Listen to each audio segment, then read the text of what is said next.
Hello students.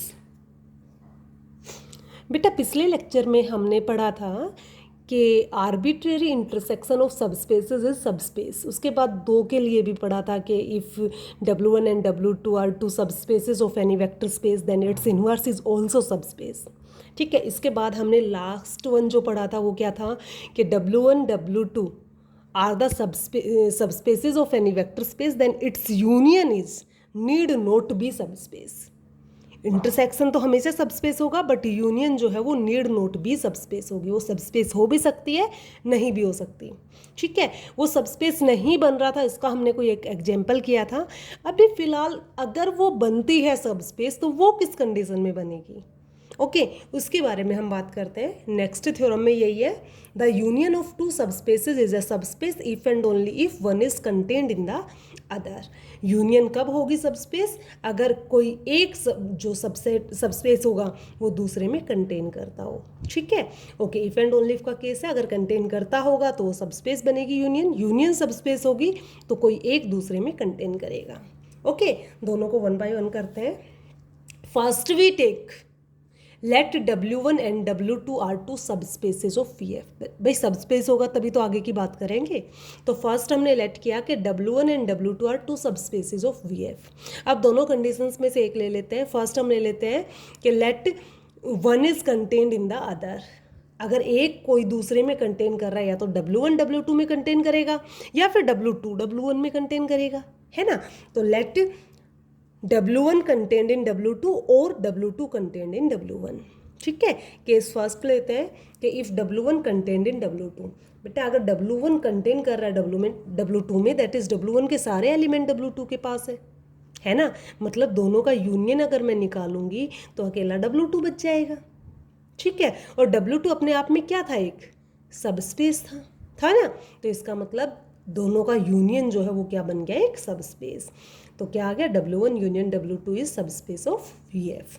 Next अगर मैं कहूँ कि ना कि W2 कंटेन कर रहा है W1 में, सेम बात W2 कंटेन कर रहा है W1 में, इसका मतलब बेटा दोनों की यूनियन जो है वो W1 बन जाएगी, क्योंकि W2 के सारे एलिमेंट W1 के पास चले गए, है ना। और W1 अपने आप में क्या है, एक सबस्पेस है जो हम पीछे लेके चले थे। ओके, अब W1 सबस्पेस है बेटा और W1 यूनियन W2 उसी के बराबर है, दैट इज ये भी क्या बन गया, एक सबस्पेस बन गया VF का। ओके, दूसरा बेटा हम क्या लेके चलेंगे, इसका कन्वर्स पार्ट होगा। इसमें हमें क्या दिखाना है, सबस्पेस होगा और प्रूव करेंगे कि one is contained in the other. Okay okay, now we let us suppose that W1 union W2 is a subspace of VF। हमने सपोज किया, प्रूव क्या करना है कि one is contained in the other, that is either W1 is subset of W2 और W2 is a subset of W1। Okay, ये चीज़ हमें prove करनी है। इस क्वेश्चन को हम कंट्राडिक्शन से प्रूव करते हैं बेटा। फर्स्ट हम इसे उल्टा अपोजिट लेके चल पड़ेंगे। हम लेके चलेंगे कि let it possible assume that neither W1 contained in W2 और nor W2 contained in W1। ना तो W1 कंटेन कर रहा W2 में, ना W2 कंटेन कर रहा W1 में। ओके, सॉरी बेटा, जब नाइदर नोर लिख रहे हैं तो डज नॉट कंटेन्ड का साइन लगाना जरूरी नहीं था, ओनली कंटेन्ड। ना तो ये कंटेन कर रहा ना ये कंटेन कर रहा। ओके ठीक है, now first we take W1 does not contained in W2। Okay, हमने पहले लिया कि W1 कंटेन नहीं कर रहा, इसका मतलब क्या होगा बेटा, इसके सारे एलिमेंट इसमें नहीं जा रहे, मतलब इसके पास कोई एक एक्स्ट्रा एलिमेंट 100% होगा, है ना। तो वही implies that there exist U belongs in W1 जो कि W2 में नहीं होगा, and U does not equal W2। बेटा अगर इसके सारे एलिमेंट इसमें चला गया तो ये तो सबसेट बन जाएगा ना, बट सबसेट नहीं बन रहा, इसका मतलब इसका कोई एक ऐसा एलिमेंट U लिया जो इसमें जा रहा है, इसमें नहीं जा रहा। ओके, इसको इक्वेशन दे दिया फर्स्ट ने। दूसरा केस लिया कि W2 does not contained in W1। ठीक है, इम्प्लाई क्या करेगा कि अब W2 के सारे एलिमेंट इसके पास नहीं है, मतलब इसके पास कोई एक एलिमेंट ऐसा है जो इसमें नहीं है। तो हमने मान लिया V belongs to W2 and V does not belongs in W1। Okay, इसको नेम दे दिया second equation. Now from first and second दोनों इक्वेशन से हमें क्या मिला कि U जो है W1 का है, V W2 का है, तो दोनों के दोनों यूनियन के तो होंगे ही होंगे, है ना। तो UV belongs in W1 union W2। Okay, now since we let W1 union W2 is subspace of VF, ये तो सबस्पेस है, और सबस्पेस है तो सबस्पेस की कंडीशन क्या कहती है कि वो एडिशन के केस में क्लोज होता है, that is U plus V belong करेगा W1 यूनियन W2 में। नाउ बेटा क्या कह रहा था कि U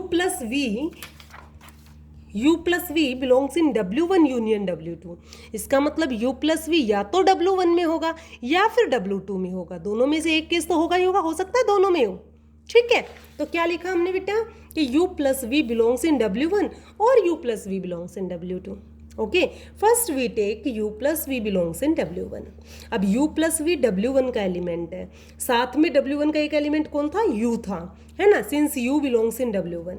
अब जब W1 सबस्पेस है और U उसका एलिमेंट है तो उसका नेगेटिव भी उसका एलिमेंट होगा, है ना, एडिटिव आइडेंटिटी भी तो रखता है सबस्पेस, तो so minus U also belongs in W1।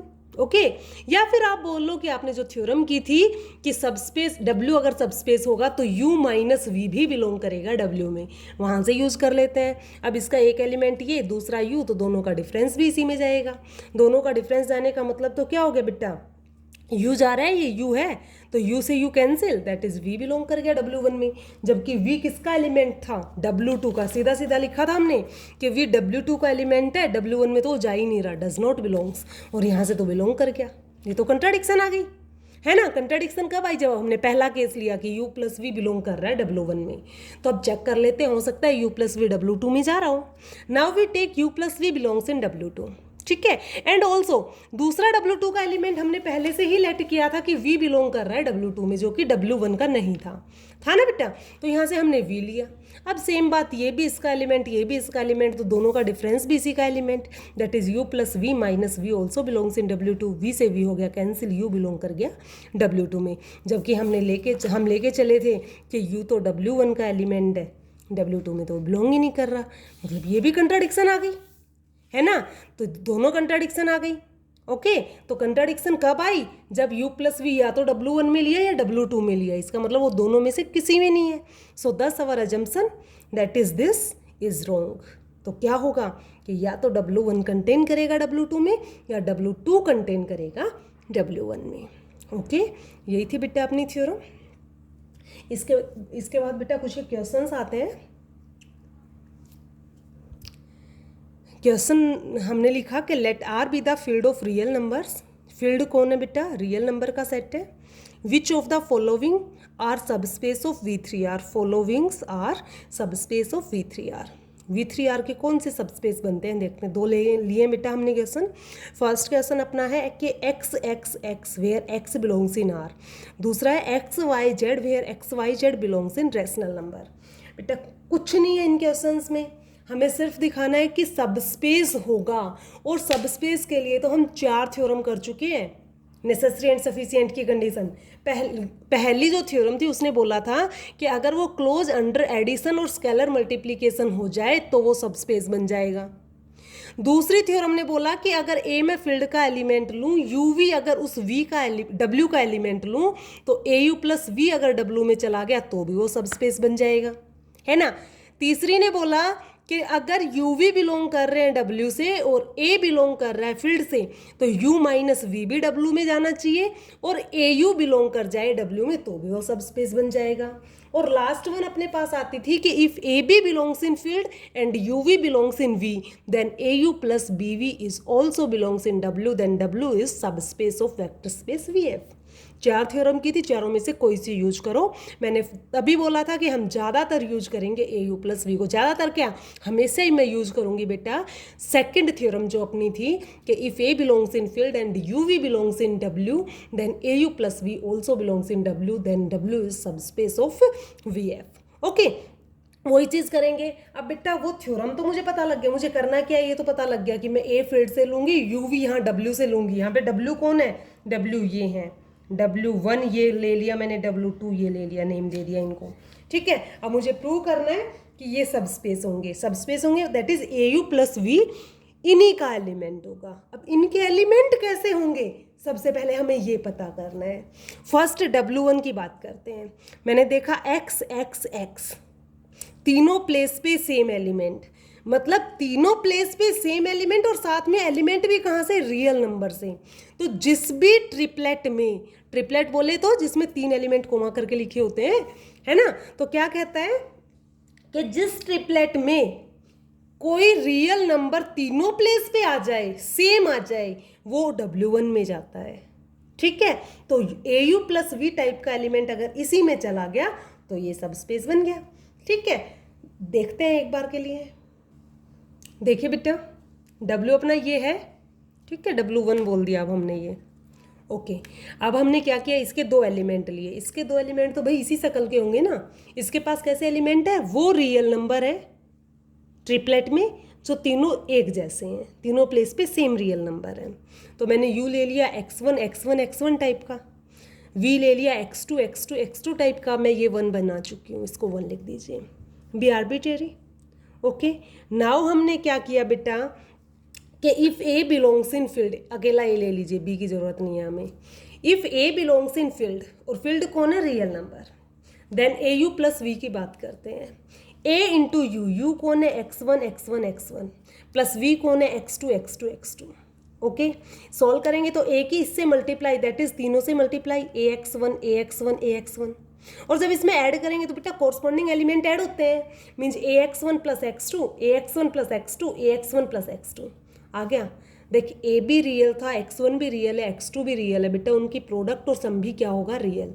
मतलब ये भी रियल नंबर, ये भी रियल नंबर, ये भी रियल नंबर, और तीनों एक जैसे, तीनों एक जैसे रियल नंबर ट्रिपलेट में आ जाते थे बेटा, वो तो W1 में जाते थे। यही तो था।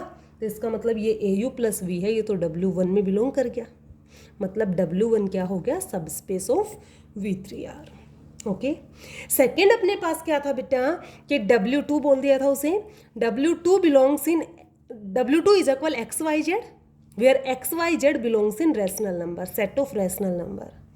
अब सेट ऑफ रैशनल नंबर से जा रहे हैं, मतलब W2 में कौन से एलिमेंट होंगे, जिसके 3 प्लेस में कोई भी रैशनल नंबर आ जाए, एक जैसे हो, अलग अलग हो, किसी भी तरह के हो, पर तीनों प्लेस पे होने चाहिए रैशनल नंबर। ओके, चेक करते हैं बेटा। मैंने इसका कोई एक एलिमेंट लिया, U ले लिया, 1 2 3 ले लो, 2 3 4 ले लो, जो आपका मन करे ले लो, बाकी होना चाहिए रैशनल नंबर। और रैशनल नंबर अगर ये है तो वो W2 में बिलोंग करेगा। ले लिया। अब बेटा क्या कहता था कि अगर वो सबस्पेस होगा तो क्लोज अंडर स्केलर मल्टीप्लिकेशन होगा। अब मैं एक स्केलर लेती हूँ रियल नंबर से, और वो ले लिया √2, भाई √2 रियल होता है ना, रैशनल नहीं होता बट रियल तो होता है ना। और जैसे ही इस √2 की मैं U से मल्टीप्लाई करवाऊंगी, that is AU is equal √2 into 1 2 3, और √2 की जैसे अंदर मल्टीप्लाई की तो ये आ गया। अब यहाँ पे तो भाई ये आने चाहिए थे, कहाँ से, रैशनल से, XYZ रैशनल से होने थे, बट ना √2 रैशनल, ना ये रैशनल, ना ये रैशनल। इसका मतलब तो ये तो इसमें नहीं जाएगा W2 में। W2 तो वही एलिमेंट लेगा जिसमें तीनों प्लेस पे रैशनल नंबर आए, तो this is does not belongs in W2। Okay, hence W2 is not closed under scalar multiplication.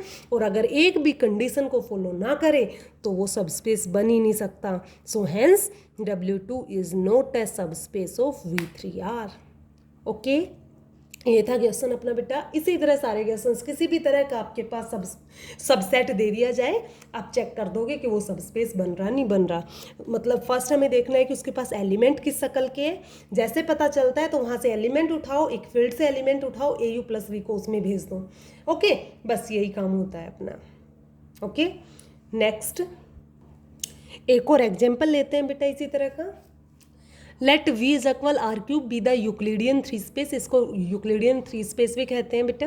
Late W is equal, अब W इसका कोई सबसेट ले रहे हैं जिसको सब स्पेस दिखाना है, और कैसा ले लिया, वो XYZ जो AX plus BY plus CZ is equal 0 दे, वेयर XYZ होंगे रियल से और ABC होंगे फिक्स्ड रियल नंबर। ये फिक्स मतलब ये कॉन्स्टेंट है। ओके, XYZ वेरिएबल है बेटा जो कि रियल नंबर से हैं। Okay, show that W is a सब स्पेस ऑफ V, W को सब स्पेस दिखाना है। भाई पहली बात तो मुझे ये चेक करना है कि W के पास एलिमेंट है कैसे। W के पास वो XYZ है जो रियल है, पहले कंडीशन। साथ में एक रेस्ट्रिक्शन और दे दी बेटा, और वो रेस्ट्रिक्शन क्या दे दी कि अगर मैं ABC कोई फिक्स्ड रियल नंबर्स लूँ तो AX plus BY plus CZ is equal 0 आना चाहिए। जो इसको 0 देंगे ना XYZ, जो इस इक्वेशन को सेटिस्फाई करेंगे वो ही W में जाएंगे। ओके, पता लग गया कैसे एलिमेंट है। इसके बाद बेटा इसका और में ऐसा भी लिखा आ जाता है कई बार, show that any plane passing through the origin is a subspace of R cube. Origin से पास होने वाले प्लेन की डेफिनेशन इक्वेशन क्या होती है? General equation. एक्चुअल में जनरल इक्वेशन जो होती है वो अपनी होती है बेटा AX plus BY plus CZ plus D is equal 0। ऐसी इक्वेशन देखी होगी प्लेन की आपने, है ना। और जब ये ओरिजिन से पास हो रहा है दैट इज ये तो 0 0 से पास हो रहा है, मतलब X और Y और Z दैट इज 0 0 उसको सेटिस्फाई करेगा ना, तो ये तो 0 बन गया, दैट इज ये तो D 0 आ गया।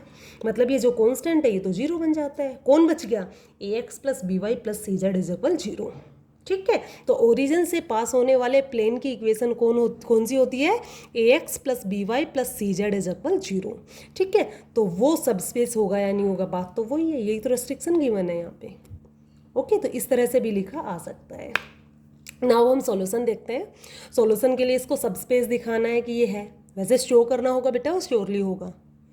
ओके, देखो अब क्या करना होता है बेटा, इस W के 2 एलिमेंट, एक फील्ड का एलिमेंट, यही काम करना है। तो now first we let U and V belongs in W। अब U जब W में जा रहा है तो वो क्या कंडीशन रखेगा? वो XYZ टाइप का होगा, साथ में वो इस चीज़ को 0 देगा, और XYZ जो है वो कहाँ से होंगे? रियल से होंगे। ओके, तो हमने U लिया और U X1 Y1 Z1 ले लिया, और अगर ये W में बिलोंग कर रहा है, ठीक है, तो क्या करेगा ये? AX1 plus BY1 plus CZ1 को 0 देगा। ओके, दूसरा V लिया X2 Y2 Z2 belongs in W, इसका मतलब AX2 plus BY2 plus CZ2 is equal क्या होगा? 0 होगा। X1 Y1 Z1 X2 Y2 Z2 सब कहाँ से होंगे? रियल से होंगे। ओके, समझ गए कैसे लिया एलिमेंट? इसको equation name they the first. ठीक है, now for alpha belongs in R, अगर कोई अल्फा फील्ड से लेंगे तो भाई AU प्लस V लेते थे ना, अब A मैंने इसलिए नहीं लिया क्योंकि A यहाँ पे यूज हो रखा है, बेटा अल्फा ले लेते हैं, जो आपका मन करे लो फील्ड से। ओके, तो alpha belongs in R। Now alpha U plus V की बात करूँ तो अल्फा इंटू U कौन है? X1 Y1 Z1 plus V कौन है? X2 Y2 Z2। जब हमने इसको सोल्व किया तो अल्फा इससे मल्टीप्लाई होकर इसके कॉरस्पॉन्डिंग एलिमेंट में ऐड हो जाएगा, that is alpha X1 plus X2, alpha Y1 plus Y2, alpha Z1 plus Z2। Okay, इसको इक्वेशन नेम दे देते हैं second. Okay, here X1 X2 alpha सब रियल नंबर है, तो सबका सम और प्रोडक्ट भी तो रियल होगी, तो ये भी हमने लिखा कि दिस इज रियल। अब ये रियल हो गए, ये एलिमेंट मतलब XYZ जैसा जो है वो रियल तो हो गया, साथ में इस कंडीशन को भी फॉलो कर गया तो वो W में जाएगा। चेक कर लेते हैं इसको फॉलो कर रहा नहीं कर रहा, है ना। XYZ की वैल्यू इसमें रिप्लेस कर देते हैं, यहाँ X की जगह ये है पूरा, Y की जगह ये है, Z की जगह ये है, तो XYZ की वैल्यू इसमें रिप्लेस करेंगे, अगर वो 0 देगा तो जाएगा W में। चेक करते हैं बेटा, क्या है? A इंटू X, तो A इंटू X की जगह alpha X1 plus X2 plus B into Y की जगह alpha Y1 plus Y2 plus C into Z that is alpha Z1 plus Z2 है। इसको अगर सोल्व किया जाए बेटा तो क्या आने वाला है? ये A alpha X1 plus A X2, B alpha Y1 plus BY2 plus C alpha Z1 plus C Z2, ऐसा होगा। अब हमने क्या किया? अल्फाज वाली टर्म में वो एक साथ ली और विदाउट अल्फा के जो टर्म है उनको अलग से रख दिया। अल्फा वालियों में सब में से अल्फा कॉमन आएगा, बचेगा कौन? यहाँ से AX1, यहाँ से BY1, यहाँ से CZ1 प्लस और दूसरी टर्म्स कौन सी बची? AX2 बचा, BY2 बचा, CZ2 बचा। आ गया। अब भाई फर्स्ट इक्वेशन ने तो AX1 plus BY1 plus CZ1 को 0 दिया था, मतलब ये तो 0 है। Similarly AX2 plus BY2 plus CZ2 को भी 0 दिया था, मतलब ये भी 0 है। मतलब ये तो अल्फा इंटू 0 प्लस 0 आ गया। मतलब क्या आ गया बेटा अपना? ये तो 0 आ गया। और भाई यही तो थी थ्योरी कि AX plus BY plus CZ is equal 0 होगा, वो W में जाएगा, तो ये तो 0 आ गया। दिस इज इक्वल तो 0 आ गया, मतलब ये तो W में जाएगा। So from second and third AU plus V belongs in W, thus W is the subspace of V। This is our last question for today. Okay,